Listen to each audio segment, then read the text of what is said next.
जहाँ तक पत्रों का सवाल है, अगर आप बारीकी से उसकी तह में जाएं, तो आपको ऐसा कोई नहीं मिलेगा जिसने कभी किसी को पत्र न लिखा या न लिखाया हो, या पत्रों का बेसब्री से जिसने इंतज़ार न किया हो। हमारे सैनिक तो पत्रों का जिस उत्सुकता से इंतज़ार करते हैं, उसकी कोई मिसाल ही नहीं है। एक दौर था जब लोग पत्रों का महीनों इंतज़ार करते थे, पर अब वह बात नहीं। परिवहन साधन परिवहन साधनों के विकास ने दूरी बहुत घटा दी है। परिवहन मतलब आने जाने का साधन। पहले लोगों के लिए संचार का इकलौता साधन चिट्ठी ही थी, पर आज और भी साधन विकसित हो चुके हैं। मतलब पहले के ज़माने में तो चिट्ठी या पत्र या ख़त ही साधन हुआ करता था, लेकिन अभी क्या है कि मोबाइल है, फ़ोन है, तो स्मार्टफोन का ज़माना आ गया, जब चाहें तब बात कर सकते हैं। यहाँ तक तो वीडियो कॉन्फ्रेंसिंग भी अब होने लगी है।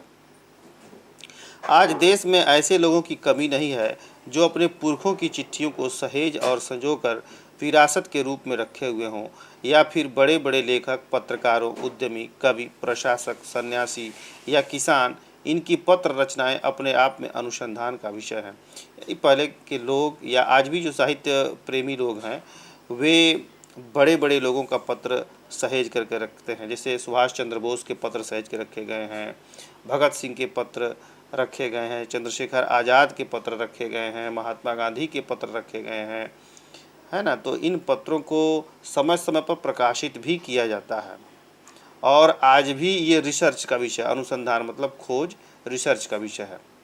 अगर आज जैसे संचार साधन होते तो पंडित नेहरू अपनी पुत्री इंदिरा गांधी को फ़ोन करते, पर तब पिता के पत्र पुत्री के नाम नहीं लिखे जाते। नेहरू जी जब जेल में बंद थे स्वतंत्रता संग्राम के दौरान, तब वे जेल से ही अपने पुत्री प्रियदर्शिनी के लिए पत्र लिखा करते थे। तो उसका संग्रह हुआ है कि पिता का पत्र पुत्री के नाम, इस नाम से उसका संग्रह हुआ है।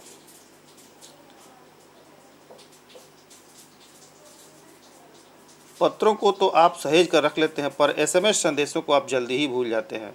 कितने संदेशों को आप सहेज कर रख सकते हैं? तमाम महान हस्तियों की तो सबसे बड़ी यादगार या धरोहर उसके द्वारा लिखे गए पत्र ही हैं। भारत में इस श्रेणी में राष्ट्रपिता महात्मा गांधी को सबसे आगे रखा जा सकता है।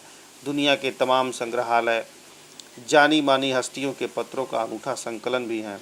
तमाम पत्र देश, काल और समाज को जानने समझने का असली पैमाना है। भारत में आज़ादी के पहले महासंग्राम के दिनों में जो कुछ अंग्रेज अफसरों ने अपने परिवारजनों को पत्र में लिखे, वे आगे चलकर बहुत महत्व की पुस्तक तक बन गए।